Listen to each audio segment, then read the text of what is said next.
উম্মুল মুমিনিন হযরত আয়েশার খুব আদরের ছাত্র জিজ্ঞাসা, আপনি দেখেন না নবী নামাজ পড়ে, নবীর নামাজের জায়গায় আপনি শোন কেন? হযরত আয়েশা বলে, দেখবো কেমনে, আমাদের ঘরের কুপিতে তো তেল থাকতো না, আগুন জ্বলতো না। চিন্তা করছেন? রহমাতুল লিল আলামিন, সাইয়্যিদুল মুরসালিন, দো জাহানের বাদশাহ, তার ঘরে কুপিতে আগুনের জ্বালানোর তেল নেই। অথচ যদি নবীজি আল্লাহকে বলতেন, আল্লাহ এই উহুদ পাহাড়টা সোনা বানায় দেন, নবী বললে আল্লাহ তাআলা উহুদ পাহাড় স্বর্ণ বানায় দিত। সুবহানাল্লাহ। কিন্তু আল্লাহর রাসূলের ঘরে কি নাই? তেল নাই। কিন্তু রাসূলের ঘরে বাতি নাই, কিন্তু নামাজ আছে। কত লম্বা নামাজ নবীজি! হযরত উম্মুল মুমিনিন বলেন, নবীজি এক এক রাকাতে 3 পারা 4 পারা পড়তেন। নবীজির সিজদা কত লম্বা! হযরত আয়েশা বলেন, নবী সিজদায় গেলে আমি মনে করতাম নবীজি সিজদায় বুঝি রফিকে আলার কাছে চলে গেছে, নবী বুঝি মারা গেছে। আমি পায়ে নাড়া দিলে নবী পা শক্ত করে ধরতেন, তখন বুঝতাম বাঁচা আছে। সিজদার ভেতরে চোখের পানি কত! উম্মুল মুমিনিন বলে, ঘুমন্ত অবস্থায় ভিজা জায়গায় হাত পড়লে মনে হতো মশকের পানি পড়ছে, পরে দেখি আল্লাহর নবীর চোখের পানিতে ভিজতে ভিজতে।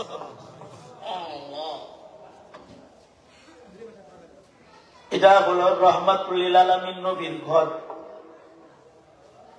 আমাদের ঘরে সিজদা নাই, আমাদের ঘরে টিভি আছে, আমাদের ঘরে নাটক সিনেমা আছে, আমাদের ঘরে গান আছে, কিন্তু নবীর ঘরে কান্না আছে।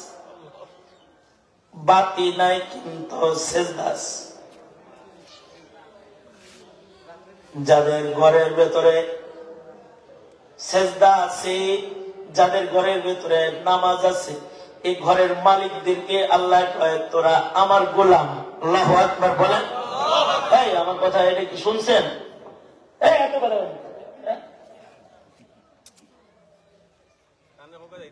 এত কথা শুনেন না,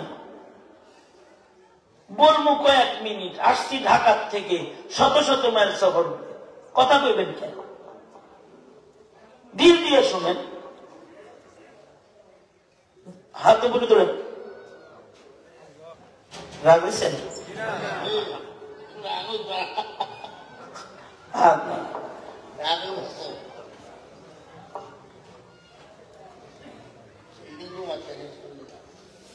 এই মাত্র না, মাতামাতি করিও না।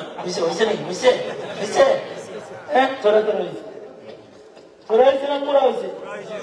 তোরা পুরা। আচ্ছা, আবার আল্লাহ আপনি কবুল করেন, আমিন বলেন। হাত নামান। এই জায়গায় এই জামিয়া মরুভূমিতে এক গ্লাস পানির মতো। কদর বুঝতেছেন না এখনো? বুঝতেন?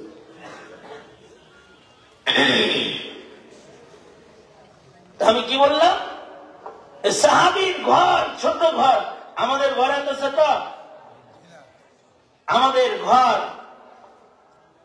অনেক বড় হয়। Dining room, kitchen room, child room, guest room, drawing room,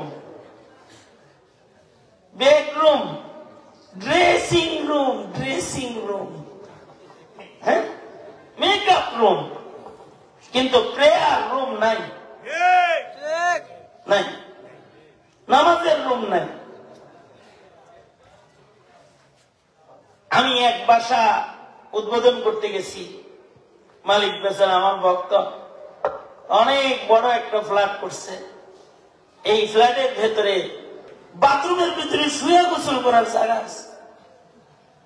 বাথরুমের ভিতরে ওই যে এটা কি বলে বাথটাব, এটার ভিতরে শুইয়া গোসল করে। আমি বললাম এটা কি, এখানে শুইয়া গোসল করা যায়। তার ঘরে একটি অজুর জায়গা নাই, যেখানে বসে অজু করা যায়। এত বড় ঘরে শুয়ে উলঙ্গপনা করার জায়গা আছে, কিন্তু বসে নামাজ পড়ার অজু করার জায়গা নাই। মুসলমানের ঘর এখন এরকম, অনেক দামি ক্যালিগ্রাফি সজ্জিত ঘর। হুজুর বাড়িটা কেমন হয়েছে? আমি বললাম অনেক ভালো হয়েছে বাড়িটা, কিন্তু মরার টাইমে এখানে রহমতের ফেরেশতা আইতো না, ঘরে মইলেন না, কিন্তু মসজিদে যে মইলেন। কি কইলেন হুজুর? কি বললাম, যা বলছি ঠিকই বলছি। এই যে কলসি কাঠি মহিলা ক্যালিগ্রাফি করছেন, এই ঘরে ফেরেশতা ঢুকবো মনে করছেন? যে ঘরে ছবি থাকে, মূর্তি থাকে, কুকুর থাকে, ও ঘরে তো রহমতের ফেরেশতা ঢোকে না।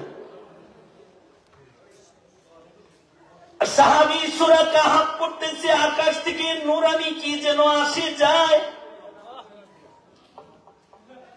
ঘর অনেক বড় ঘর নয়, ঘর ছোট ঘর, কিন্তু তার ভেতরে রহমত আসে যায়। আল্লাহর নবীর ঘর ছোট ঘর,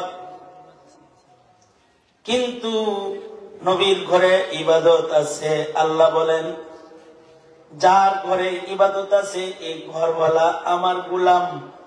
والذين يبيتون لربهم سجدا وقياما, যাদের ঘরে নামাজ, যাদের ঘরে সেজদা, আল্লাহ বলেন এরা আমি রহমানের গোলাম, ইবাদুর রহমান। সুতরাং ঘর ইবাদতের বানাবো ইনশাআল্লাহ। বলেন জোরে আওয়াজ করে বলেন ইনশাআল্লাহ। এই আয়াত পড়েই একটা নসিহত গেল, কিন্তু ঘর ছোট হোক সমস্যা নাই, কিন্তু ঘরটা ইবাদতের উপযুক্ত ঘর হতে হবে। এটা মনে রাখতে পারবেন তো ইনশাআল্লাহ? মুসলমানের ঘর হবে ইবাদতের উপযুক্ত ঘর, একটা কথা। আর একটা কথা হলো, নবীজি ঘরে ইবাদত করছেন আর বিবিকে স্পর্শ করে সরাচ্ছেন। শিখার বিষয়, এখান থেকে ফকিররা মাসালা বের করেছেন। ওযুর হালতে মেয়ে লোকের সাথে বিবির লোকে ছোঁয়া লাগলে ওযু ভাঙে না। নবীজি তো নামাজ পড়তেছেন, নামাজ তো হযরত আয়েশাকে সরাইতেছেন না, হাত দিয়ে সরাইতেছেন, পা কান দিয়ে সোজা করে দিতেছেন, দাবানি দিতেছেন পায়ের ভিতরে, উঠো। নামাজও পড়ে আবার দাবানি দিয়ে পা সরাইতে পারে। তাইলে বোঝা যায় ওযু করার পরে আপনার বিবি যদি সামনে পড়ে যায়, যদি একটু মুসাফা করে যান, তাহলে সব ওযু ভাঙবে না। আরেকটা মাসআলা হলো আমলে কালিল আর আমলে কাসির, এখান থেকে বের হয়। তার মানে হলো নামাজ যত এক হাতে কিছু করলে আমলে কালিল, আমলে কালিল দিয়ে নামাজ ভাঙে না, কিন্তু আমলে কাসির দিয়ে নামাজ নষ্ট হয়। আর একটা মাসআলা, আপনারা মনে মনে ভাবতে পারেন হুজুর আমার বউ নামাজ পড়ে না, এই জায়নামাজের উপরে আসার কোন সম্ভাবনা নেই, এই মশলা আমার দরকার নেই। ঠিক আছে, আপনার বিবিকে সরানোর দরকার নাই, কিন্তু আপনার ঘরের ভিতরে তো বিবির চাইতে বেশি ভেজাইলা জিনিস আছে। নামাজ পড়তেছেন, আপনার পকেটের ভিতরে মোবাইল বাজতেছে, তখন আপনি কি করবেন? খুশি খুশি সহকারী নামাজ করবেন, তাহলে মোবাইলের বাদ্যের আওয়াজে নামাজ নষ্ট হবে। মসজিদে হলে মুসল্লিদের নামাজ নষ্ট হবে। তাহলে এখন আপনার মসজিদের ভেতরেও আমলে কালিল করার দরকার পড়ে গেছে। তবে যদি মোবাইলটা এমন জায়গায় থাকে যেখান থেকে এক হাতে বাইর করা যায় না, তাহলে আমলে কাসির করে হইলেও মোবাইল বন্ধ করতে হবে। অন্যের নামাজ নষ্ট করা যাবে না। আর যদি মোবাইলটা এমন জায়গায় থাকে সাইড পকেটে, এক হাতে এটা ধরে বন্ধ করে ফেলছি, আবার পকেটে রেখে দিছি, এর দ্বারা নামাজ ক্ষতি হবে না। এই যুবকরা বুঝছ? বুঝছ? তার মানে হলো নামাজের হালতে এক হাতে যদি ফোন বন্ধ করো তোমার বাদ্যের রিংটন, তাতে কি হবে না? নামাজ নষ্ট হবে না। নামাজের ভিতরে একটু ধৈর্য। আমি হজে গেছি, আমার পাশে এক বুড়া নামাজ পড়ে, বুড়ার ছেলে বুড়াকে একটা মোবাইল কিনে দিছে। এটা কাফনের তো পকেট নেই, এহরামের হালতে তো কাফনের পকেট নেই, তো এই মোবাইলটাকেই গলায় ফিতা দিয়া লটকায় দিচ্ছে। এটা আমার পাশে নামাজে দাঁড়াইছে, মক্কা শরীফ তো হারাম শরীফ। হ্যাঁ, মোবাইল খালি বাজতে আছে, বাজতে আছে, বাজতে আছে। 2 রাকাত হয়ে গেছে, এশার কেরাত আছে, মোবাইলের আওয়াজ তো টের পাওয়া যায় নাই। কিন্তু যখন 3য় রাকাতে কেরাত নাই, তখন তো মোবাইল খালি বাজে বাজে বাজে বাজে। এখন বুড়ায় মোবাইল ধরে পরে কল করিস, নামাজ পড়তেছে।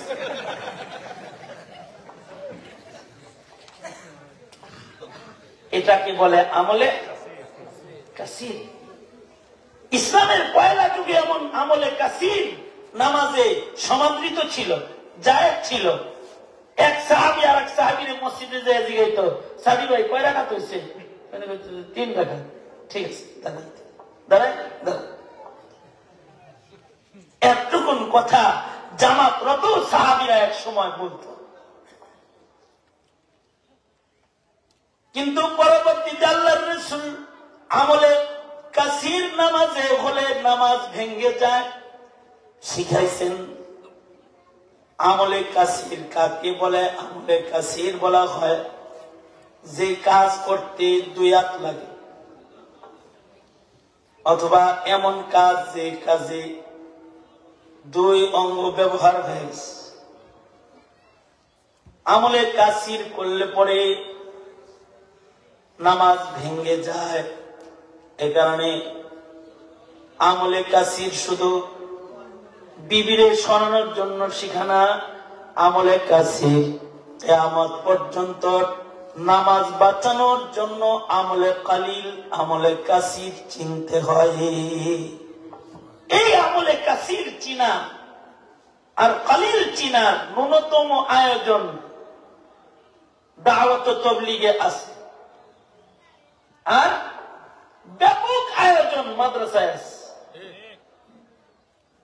মাসাইল, আপনি যদি মাসাইল শিক্ষা গ্রহণ না করেন তাহলে আপনার আমল নষ্ট হয়ে যাবে।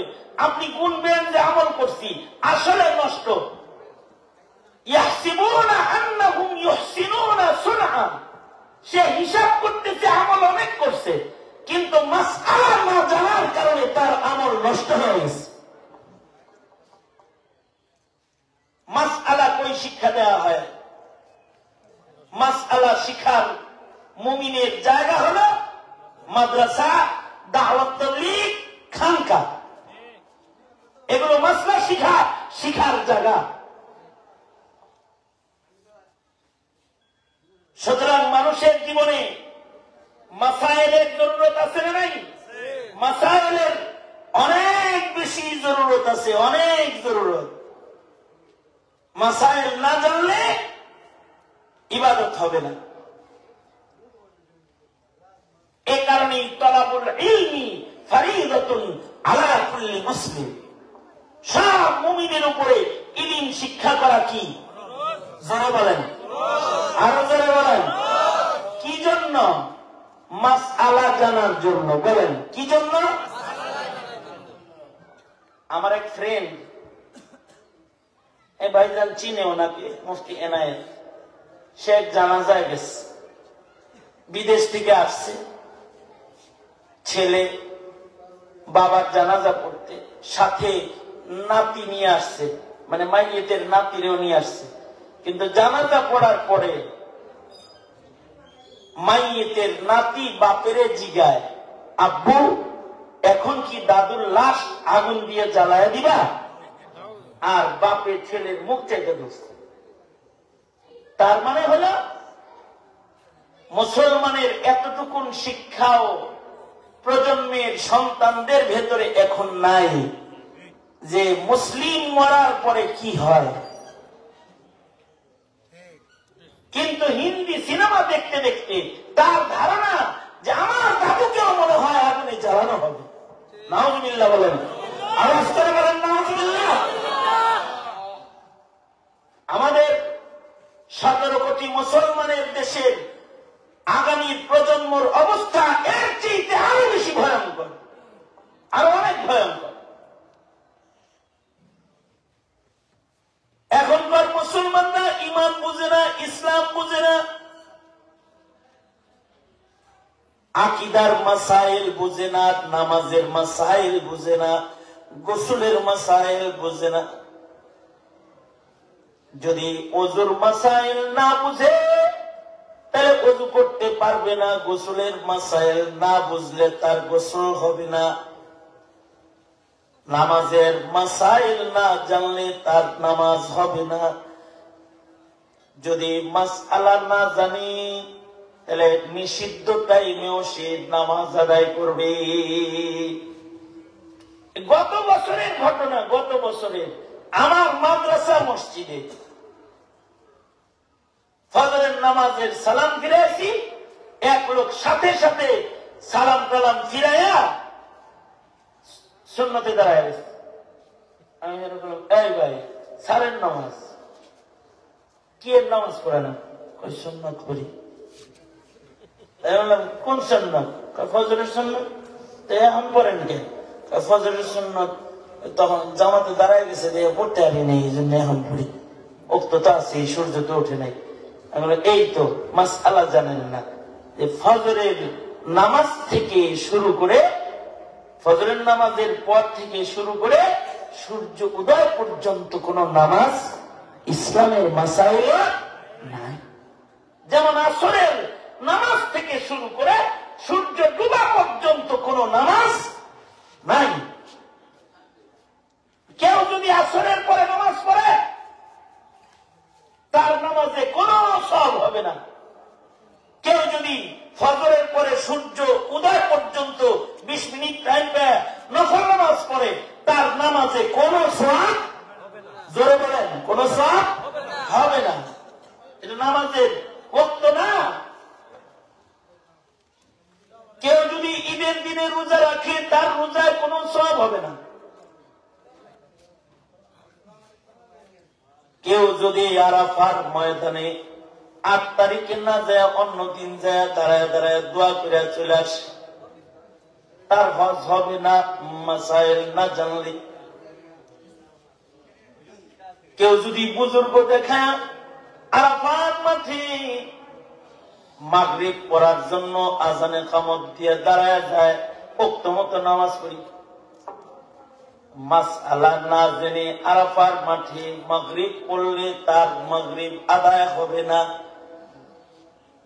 কারণ তার মাগরিবের ওয়াক্ত মাসাইল বলে ফজরের আগেও যায়। যদি সে মুজদালিফায় পৌঁছে যায়, মুজদালিফায় পৌঁছার পরে তার মাগরিবের নামাজের ওয়াক্ত শুরু হয়। আল্লাহু আকবার। এটার নাম মাসাইল। সারা দুনিয়ার সব জ্ঞান বিজ্ঞান বাক্কা খায়া একটা মাসআলা বের করতে পারবে না তোমরা। স্কুল কলেজ বাক্কা খায়াও একটা মাসআলা বের করতে পারবে না। এই কারণে এই জাতিকে মাসআলা শিখাইতে বুঝাইতে প্রচুর আলেম দরকার। এই হাওরের মাঝখানে রামঝিলে সারা নজিব আল আইয়ুবী একটি জামিয়া করেছে, তার মানে জাতির মাসাইল শিখানোর আয়োজন করেছে। ভালো কাম করছে না খারাপ কাম করছে? কতটুকুন ভালো কাজ করেছে। যখন সন্তান দাদার মরার পরে দাফন হবে নাকি জ্বালানি হবে এটা জানে না। এইরকম ভয়াল জমানা চলছে, ফেতনার জমানা, এইরকম ভয়াল জমানা। ঘরকে বাতি দিয়া সজ্জিত করার জমানা, এসি দিয়া ক্যালিগ্রাফি দিয়া সজ্জিত করার জমানা, কিন্তু ঘরে ইবাদত নাই। অথচ মুমিনের ঘরের বাতি হলো তার ইবাদত, মুমিনের ঘরের বাতি তার জিকির, মুমিনের ঘরের বাতি তার তিলাওয়াতুল কুরআন, মুমিনের ঘরের বাতি তার ঈমান। এই বাতি দিয়ে তার অন্ধকার কবর আলোকিত হবে, এই বাতির দ্বারা সে পুলসিরাত পার হবে। আমরা পুলসিরাত পার হব ইমানের বাতি, নামাজের বাতি, কোরআনের বাতি দিয়া। এটা হলো আমাদের আসল বাতি। শবে বরাত আসতেছে, মসজিদের মিনারেও বাতি লাগাইব, ঠিক না? এই বাতি আসল বাতি না, মসজিদের ভিতরে সেজদার বাতি হলো আসল বাতি। আল্লাহর রাসূলের মসজিদ, মসজিদের নববীর ভেতরে নবম হিজরি পর্যন্ত কোন বাতির ব্যবস্থা ছিল না। হিজরতের পরে 9 বছর আল্লাহর রাসূলের মসজিদে কোনো বাতি ছিল না। নবম হিজরি পর্যন্ত কোনো বাতি ছিল না। নবম হিজরিতে হযরত তামিমে দারি কালেমা পড়ে মুসলমান হয়েছেন। আর তামিমে দারি মসজিদের জন্য বাতির ব্যবস্থা করছে। 9 বছর রাসূল ছিলেন ওই মসজিদের ইমাম। আর আবু বকর, ওমর, উসমান, আলীর মতো সাহাবী যাদের সরদার ঘরের জমিন থরথর করে কাঁপে। डॉक्टर इकबाल बोले सुनी ना मिस्र व फिलिस्तीन को वो आगा मैंने दिया था जिसने पहाड़ों को राशन से माब वो सजदा जिसे रोहे जमी कांप जाती थी उसी को आज तरसती है मिंबर मेहराब। डॉक्टर इकबाल बोले সাহাবীদের সেজদা বড় ভারী সেজদা, যে সেজদায় মসজিদের মেহরাব জমিন কান্দে, ওই সেজদা পাওয়ার লেগে, কারণ থরথর করে কাঁপতো। এমন পাওয়ারফুল সেজদা মসজিদে আছে, এমন পাওয়ারফুল ইমাম আছে, কিন্তু কোনো বাতি নাই।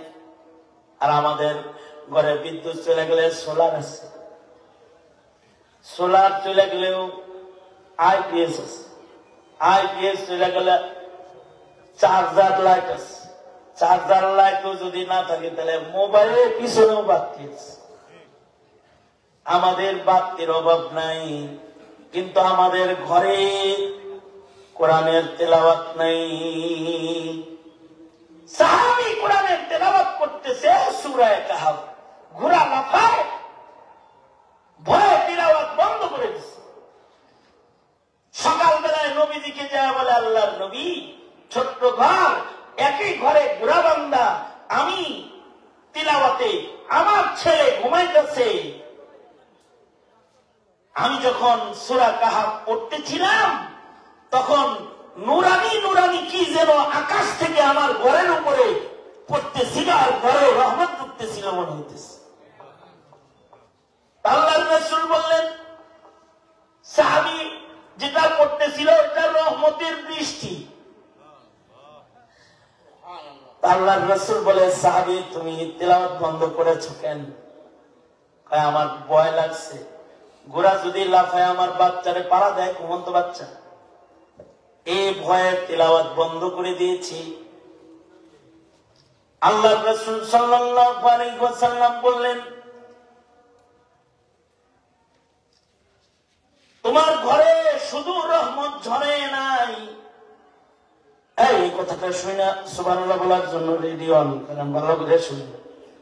তোমার ঘরে শুধু রহমতের বৃষ্টি ঝরে নাই, রহমতের ফিরিস্তা যাতায়াত করছে। তুমি যদি তিলাওয়াত বন্ধ না করে চালু রাখতা, কি লেগে যে বন্ধ করছিলা, তুমি যদি তিলাওয়াতটা চালু রাখতা, এই ফিরিস্তারা তোমার সাথে মুসাফার না করে ঘর থেকে বের হইত না।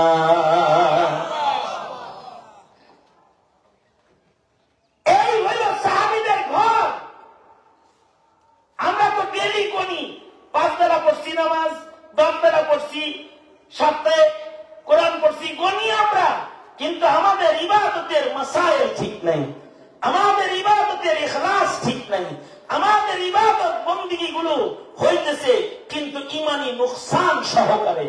যদি কারোর ইমানি নুকসান সহ ইবাদত করে, তার ইবাদত আমল নামায় জমা হয় না।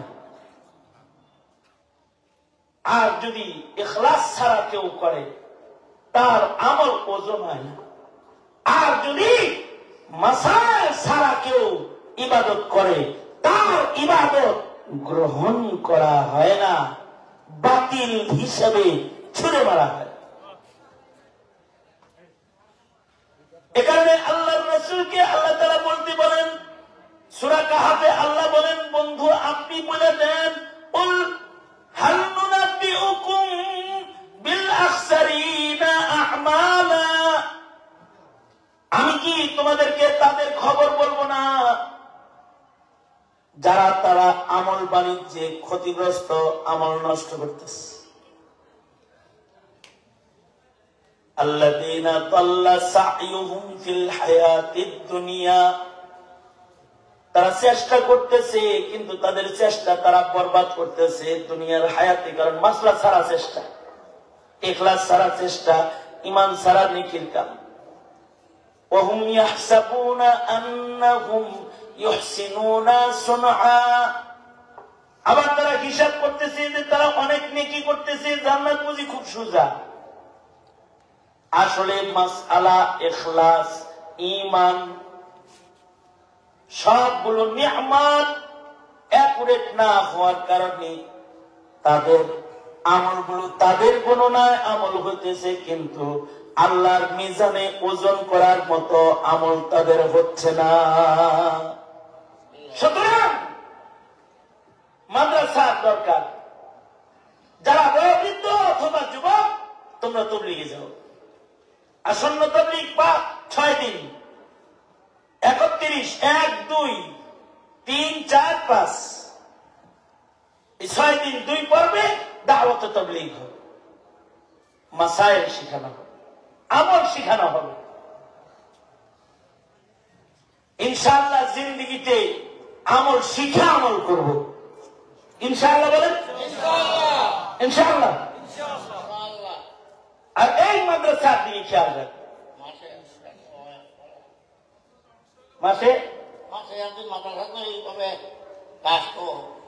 মাসে একদিন মাদ্রাসায়, মুরব্বীদের প্রস্তাব এটা, মাসে একদিন মাদ্রাসায় হইতে হবে ইসলামী মজলিস, ইনশাআল্লাহ। আল্লাহ কবুল করে। সপ্তাহে কাজ করেন, মাসে 3 দিন তাবলীগের জামাত বের হয়ে যান, হালকা বানায় 3 দিনের জন্য বের হয়ে যান, মানুষকে মাসাইল শিখান। আমাদের প্রজন্মের ঈমান আকীদা নষ্ট করার জন্য ইহুদ নাসারারা কোন আয়োজন বাকি রাখে নাই যেটা করে নাই। আমাদের সচেতন থাকার দরকার আছে না?